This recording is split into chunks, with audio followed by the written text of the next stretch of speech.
friends, welcome back to Six Hearts on Six Acres. My name is Bree and I'm so glad to have you in my kitchen. I'm going to be joining Jessica from Three Rivers Homestead on her Three Rivers Challenge. My shelves are full of jars, my freezers are full of meat, fruits, and vegetables, and my pantry is loaded with all kinds of staples that we need. So we will be staying out of the grocery store for the month of January, sparing very few things like milk, cheese, eggs, those types of things.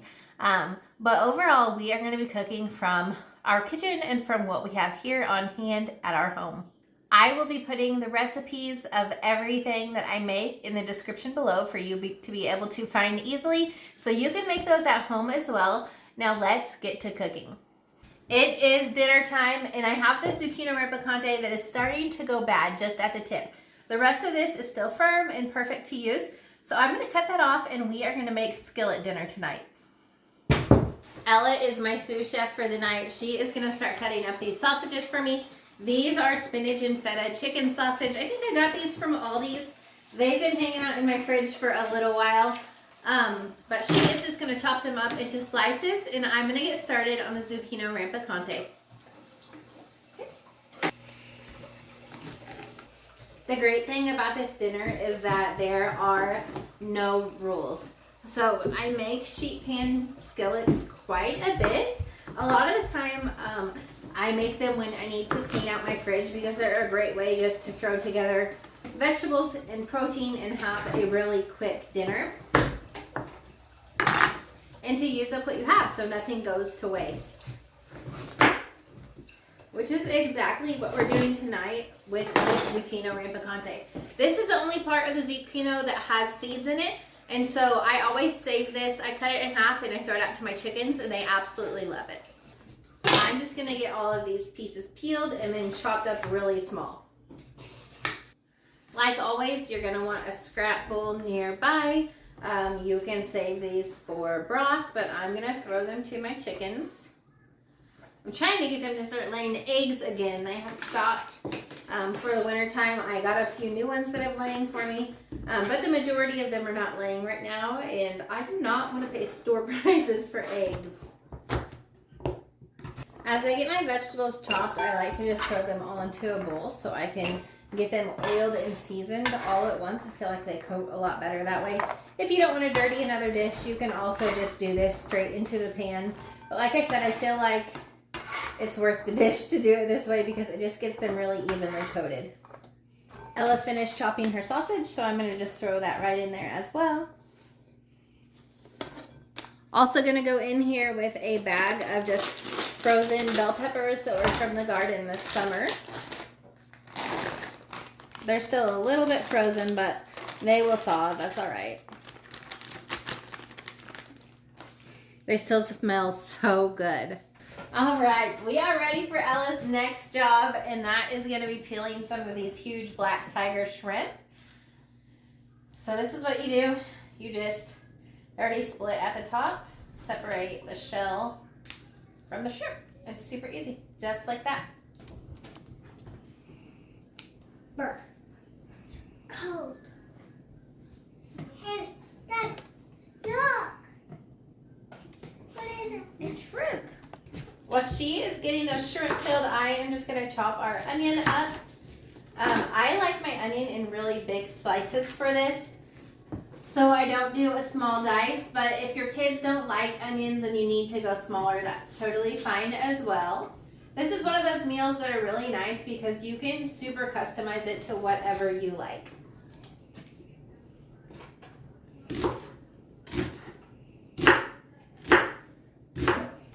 I also pulled out a bag of yellow squash that I froze this summer, and so we're going to throw that in as well. And then it's time to get this seasoned. So I'm just going to go in with avocado oil. Remember, I have a lot of ingredients here, so you're going to want to use a lot of seasoning. Going in with the normal salt and pepper. And then right now we're really liking this Dano seasoning, so I'm going to go in pretty heavily with that. as well as some of this sweet garlic salt from Holy Garlic.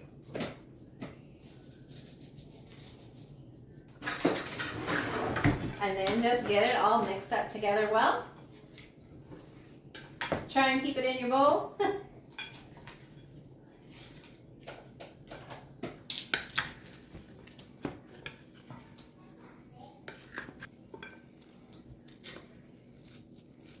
This could be ready just like this, but I feel like it needs a little bit more color. I'm gonna go find something green in here.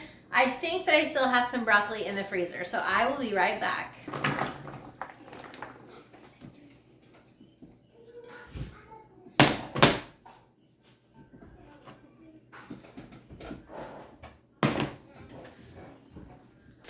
I did find a whole big bag of broccoli, so I'm just gonna add some of that on here as well.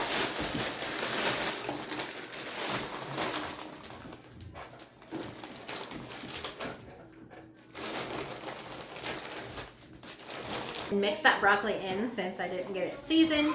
Now, you'll notice that I'm not adding the shrimp to this.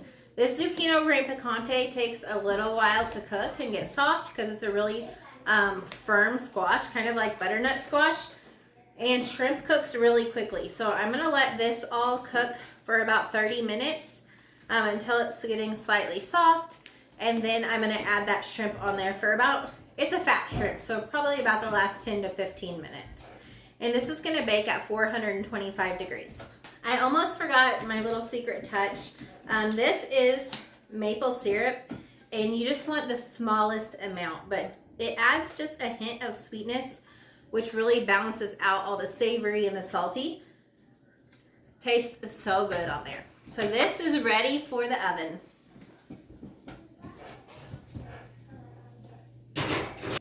While my sheet pan dinner is baking, I'm just going to mix up some really quick sourdough discard drop biscuits. These were quick and easy and so yummy. They were also the first time I've made them, and I will make sure and save this recipe so that I can make it over and over again. The kids loved them, and they even reheated really well.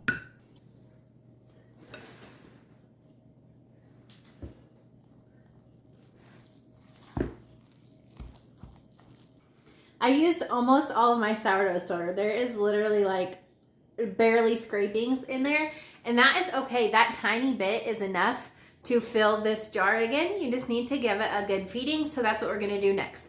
You feed your sourdough with unbleached flour and warm water, that's it. Set it in a warm place, and tomorrow morning, this jar is gonna be full again and ready to bake some more bread for us. A lot of people use a kitchen scale to make their sourdough. I don't. I just kind of go by look and by feel.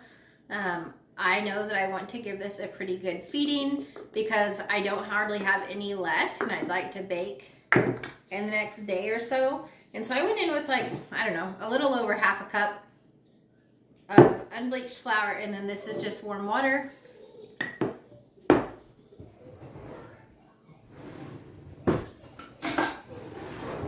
And I'm just gonna mix the two together really well. And this is the texture that I have now, if I can get some out. It's like a really thick pancake batter. That is perfect. I got it the very first time. I don't usually do that. I like to just go ahead and scrape my sides down really well, get it all incorporated. Get this spatula cleaned off as good as you can because you do not want to put sourdough starter down your drains. All right, and this is what we are working with.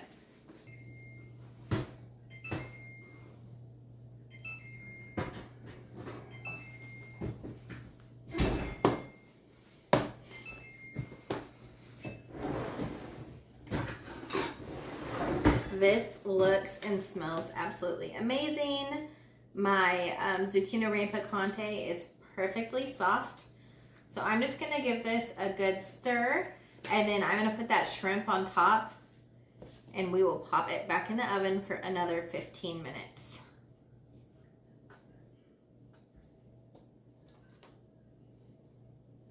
I'm gonna hit this with a little bit more seasoning too, since that shrimp didn't get seasoned yet. Well, that is finishing up cooking. We're going to go ahead and get our drop biscuits going. All right, with the drop biscuits, you just take a big heaping spoonful and put them right on your baking sheet. It's easy as that. There's no kneading, no shaping. You just throw them right on there.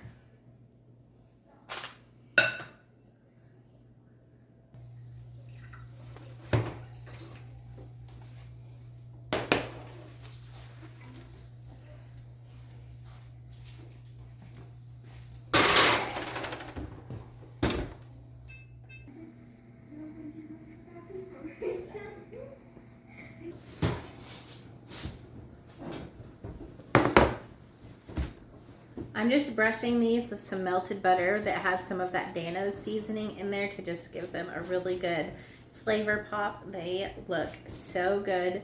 They smell so good, and we are hungry and ready for dinner. Good morning. It is 6 a.m. I have to work today and the kids are going to school.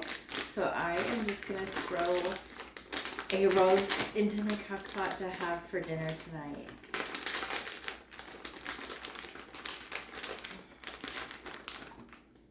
To season this roast, I'm just going to throw in a stick of butter, a jar of pickled banana peppers, and some of that French onion soup that we made together in our Christmas gift videos. I, of course, had to save some of this for myself as well.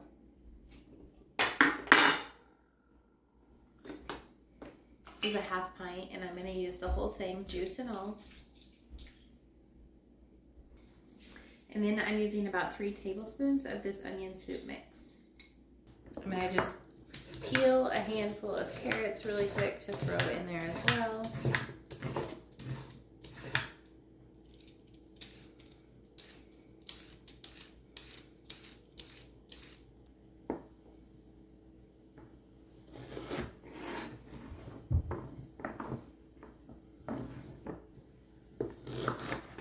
I have some red potatoes here that I washed, and I'm just going to cut them in half to help them absorb all the flavor of that juice that's in there.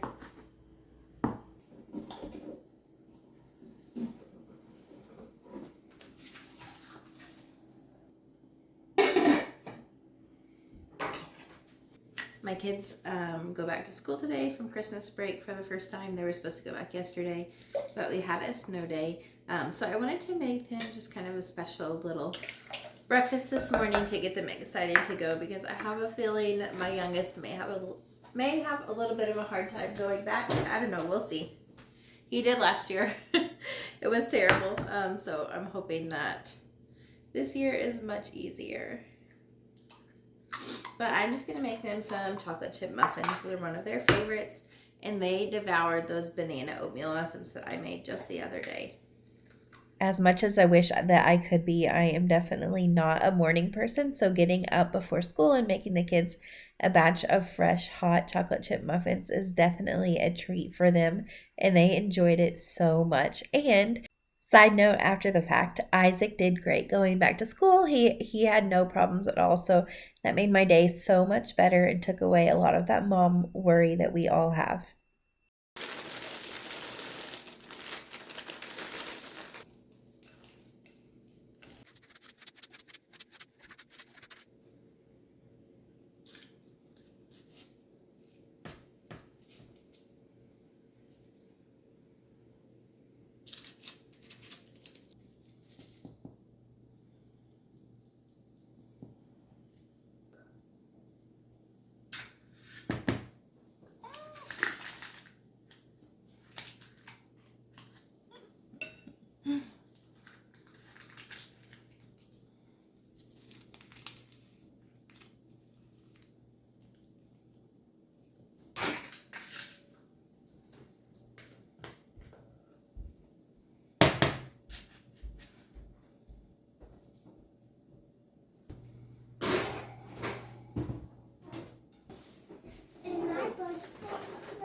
Yeah. Now this is. They're steamed up, aren't they? I forgot to spray these liners, so I hope the muffins come out. Why do you dancing now?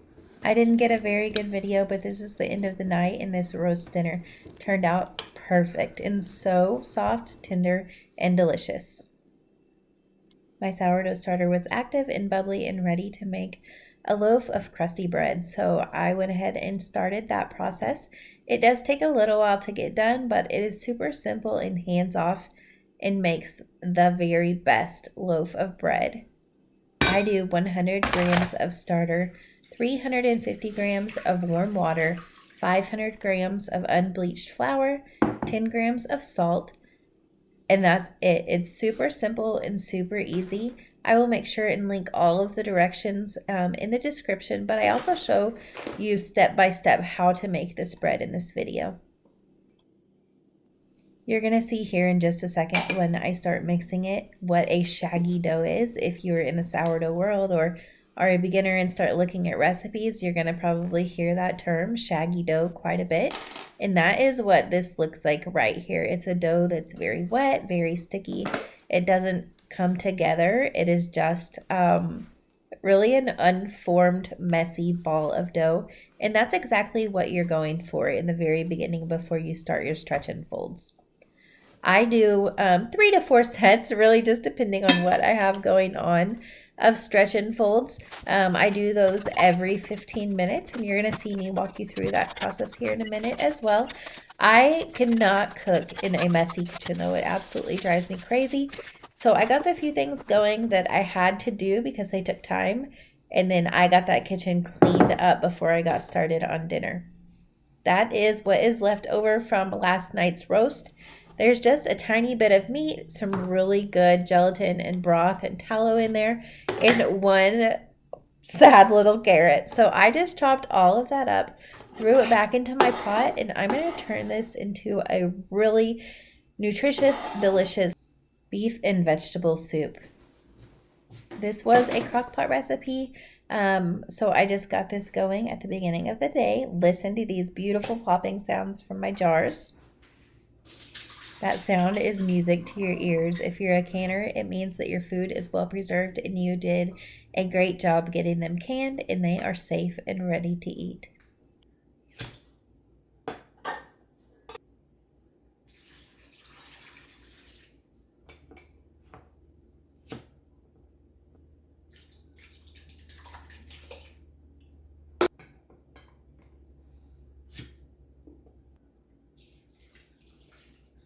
I added green beans, tomato juice, whole tomatoes, and a can of my potato soup starter, which had potatoes, onions, and carrots in it. This is not how I intended to use that potato soup starter, but I'm so glad that I thought of it because it made dinner time so much faster this night.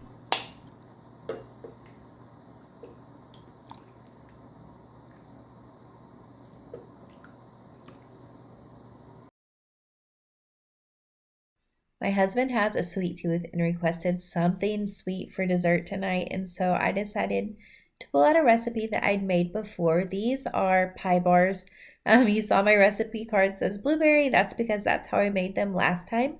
But this time I wanted to use a jar of my peach pie filling that I canned up this summer, and they were amazing. They're called pie bars, but the crust for this isn't a pie dough. It's more of a shortbread, and you push it into the bottom, about half of the crust recipe, and then you're supposed to bake it for 10 minutes. But my kids were around, and I was talking, and I was filming, and I got a little bit sidetracked, and I completely forgot to bake just the crust. I went ahead and topped it with the filling, and so when I realized that before I put it in the oven, I decided just to bake it for an extra, I think I did 10 to 15 minutes, and they still turned out great. I couldn't tell the difference of when I had baked them previously and not baking them this time. The crust still wasn't soggy, which is what I was worried about. I thought, oh, I ruined the recipe, but I didn't. They were excellent and nobody knew except for me. If you were with me when I canned these peaches, you might remember that I had a really hard time getting them peeled. And when many of you watched the video, you let me know that the peaches weren't ripe. I had tasted them and they felt soft, but I was a little bit worried about my finished product because of that. But these were soft and juicy and sweet, and they tasted completely ripe. They didn't have that bitter or tart taste that an unripe peach would have. So I'm still not completely sure what was going on with those peaches that would not peel for me. I am going to be canning peaches again this year though, and hopefully they'll be much easier to peel. So this is the rest of that shortbread topping. You just kind of crumble it on top and then bake it all together in the oven. My sourdough loaf has been resting for 1 hour to really hydrate that flour, and now it is time for me to start my stretch and folds. The best way that I found to do this is to get your hands wet and then just grab a chunk and pull it up and stretch it exactly like it sounds. And then I just rotate the bowl and do that until I feel like my dough is starting to gain a little bit of strength in the pulls. It feels different. You can tell it's kind of turning into a ball instead of just a blob of dough. And then I cover it back up and let it rest for another 15 minutes. And then I just repeat that process every 15 minutes. I think with this dough, I only did it 3 times. Honestly, sourdough is really forgiving. I have done it 5 times and I have done it none. And I end up with a really consistent dough each time, no matter how I do it. And so I do like to do it just because honestly, I like the process. But if I don't have time or I get distracted, it's not something that I worry about.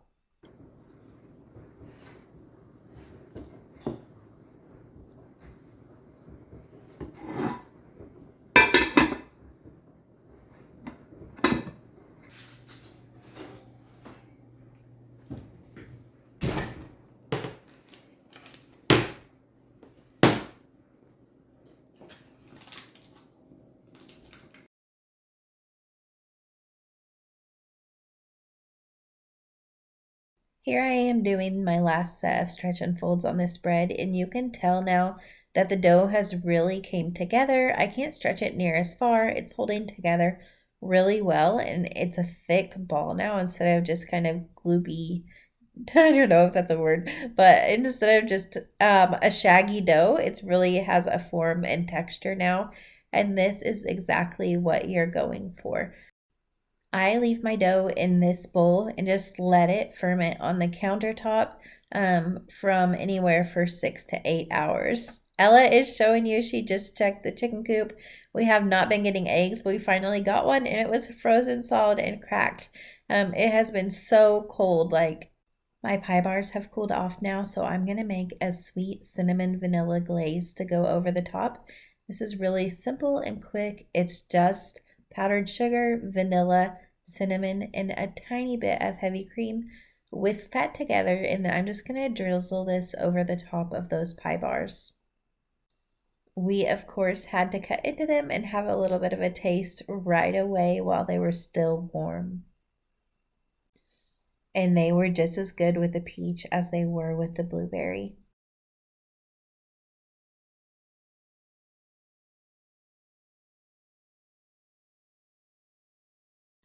Granola bars are a staple in our house, especially because my kids pack lunch and I'm a working mom, so a lot of times granola bars can be a really quick breakfast for us as well as a snack. So I like to make these homemade as often as possible. These are a new one for us. They were the oatmeal cookie copycat Z bars and they were good, but I honestly probably won't make them again. We really love the copycat chocolate brownie Z bars, and I made those this night as well, and they are my kids' favorite. Both of these granola bars are filled with nutritious ingredients that I feel good about feeding my kids. They are filled with figs and dates and oats, molasses, things that fill their tummies without filling them with garbage. And there's something that I feel really good about feeding them. Plus, they're fast. They don't dirty up dishes. I make them both all in this food processor, and then you just bake them really quickly and cut them into bars. I did put a cinnamon vanilla glaze on these oatmeal cookie ones and then just a chocolate glaze on the chocolate brownie ones. That is totally optional, but it's a sweet part of the granola bar that we like to keep on there and keep it traditional looking like the Z bars that you buy in the store. I've made the chocolate Z bars in a video before, so I didn't show how to make those, but I will make sure and link the video that they're in the description below, but also type up the recipe. So if you just want to glance at it really quickly and make them, you can do so. I do recommend those. They are so good. They store really well in the fridge and they stay together. They don't crumble apart. If you want to send them in a lunchbox or eat them in the car on the go, they don't make a big mess, which is always nice.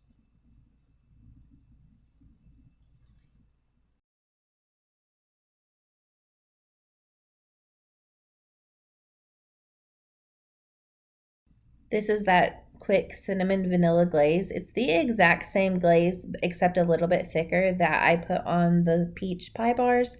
And I just did the traditional Z-shaped pattern to copycat those Z bars. Like I said, these were good, but not near as good as the chocolate brownie ones that I'm showing here. I would like to start trying out some other granola bar recipes, and I've been reading a lot of recipes with sourdough discard in your granola bars, so I'll definitely be trying some of those out in the near future, because here we are just a few days later and all of those granola bars are already gone. My kids eat through them so quickly. You can tell that my sourdough has really grown in size and is ready to be shaped into its loaf now. I found the best way to do that is just to heavily flour my countertop, and then I like to just fold over one side into a third and then do the same with the other side until I have a log, and then I roll that up into a nice ball and do the candy cane motion to make some tension on the top. I'm going to let these bulk ferment into my fridge. So I'm going to put it into a banneton that I floured with rice flour, cover it in plastic wrap, and let that sit in the fridge overnight.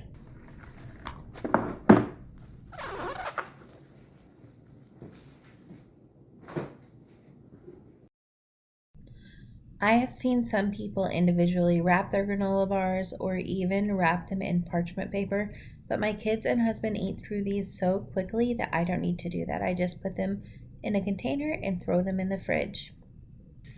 It is the next day and my sourdough loaf has been bulk fermenting in the fridge for over 12 hours, and so I am ready to get it out and score it and bake it. I like to top it with some rice flour and smooth that in, and then I like to get creative with my scoring. You can be very simple in this, or you can be as creative as you would like. This is one of the prettier loaves that I have made, and I was so excited when I pulled it out of the oven and saw how pretty it was.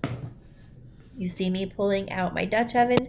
I preheat this in my oven while my oven is heating up to 450, and then I let it sit in there for about 10 minutes to get really hot before I put my loaf of bread in. I am making a new to me recipe tonight. This is one that I found on Pinterest. It's called Brazilian fish stew, and I had some cod in my freezer that I had purchased back at Aldi's probably a couple months ago that had just been sitting there waiting for me to use them. And I saw this and I could not get this recipe off my mind. But before I tell you about it, look how beautiful this loaf of bread turned out. So like I said, I feel like this soup needs to come with a warning that I am not pregnant. I am done having babies. But have you ever just got a recipe in your head? And it's funny because it's something I've never even had before, but I was craving it so badly. The only ever time I've done this is when I was pregnant. And so I was kind of joking with my husband, which is just not even possible at this point because I've had a hysterectomy. But I just had to have this fish stew. I am so glad that I stumbled across this recipe and tried it because I think it's my new favorite food. It was fresh and just really delicious, but also warm and comforting at the same time. This recipe was hit or miss with my kids. Half of them really liked it and half of them hope that they never have to have it again. But I will tell you, this is going to be on a rotation for sure because I absolutely loved it. I'm a big soup person and I'm a big seafood person, so this combo together for me got an A+. Once you get the base of the soup made, you just nestle your fish in there and it just takes a few minutes to finish it off. This was really quick to make, and I just served it over some white rice. I put a lot of broth in there and then I topped it with some green onions, cilantro, and some limes, which I will tell you were part of my purchase at the grocery store this week. I needed some fresh toppings for this soup.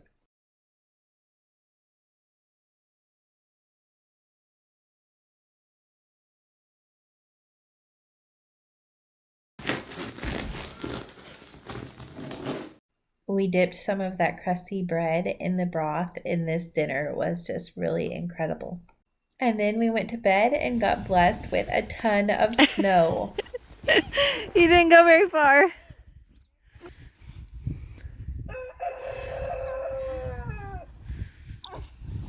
Hear you.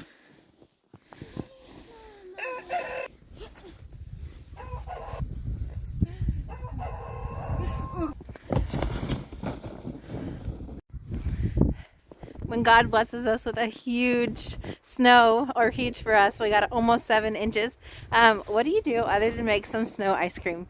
Snow ice cream is so simple to make. You gather up a huge bowl of obviously clean snow somewhere that nobody has walked, and then you get 2 cups of milk, a tablespoon of vanilla, a cup of sugar, mix it together really well until that sugar dissolves, and then just pour it over your snow and mix it in together really well. Sometimes we put a little bit of chocolate syrup in there and make it chocolate, and sometimes we put sprinkles on top. This time we just ate it plain.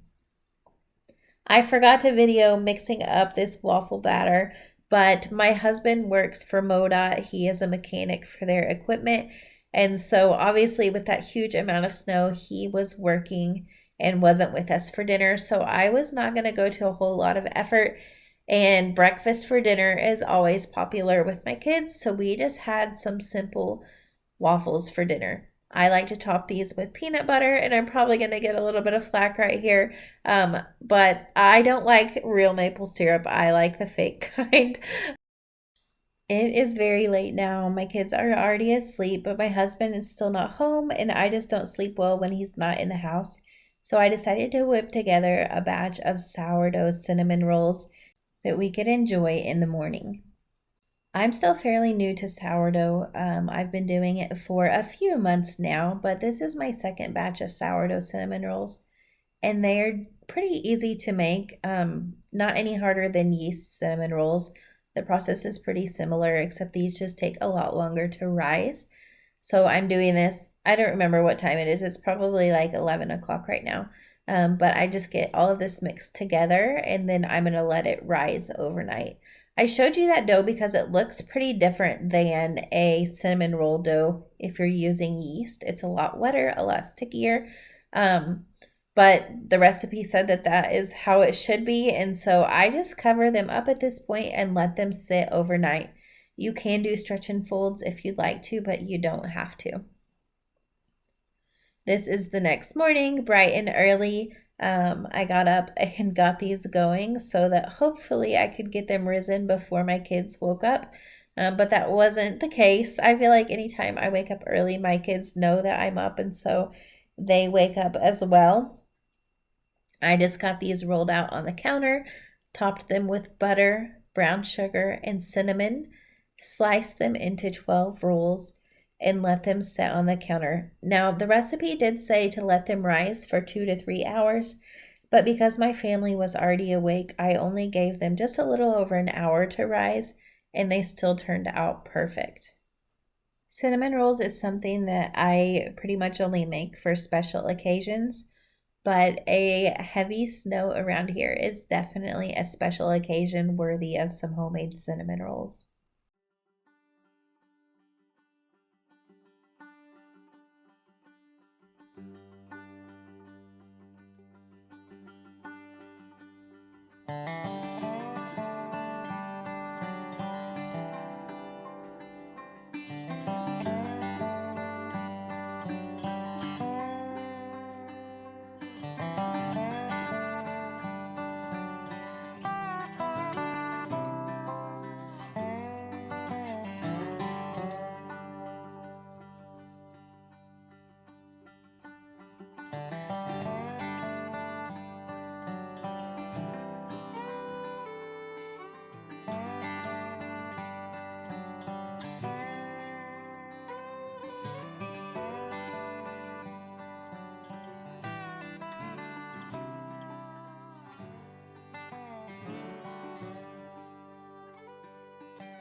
Now that these beautiful cinnamon rolls are out and have cooled off just a tiny bit, it's time to make the frosting. And I usually just do a glaze, but I decided to go with a cream cheese buttercream frosting this time.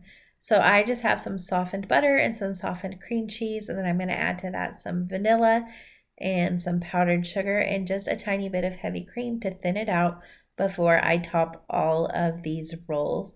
We dug into these right away after I got them iced with some milk for the kids and coffee for Corey and I, and they were such a yummy treat for breakfast.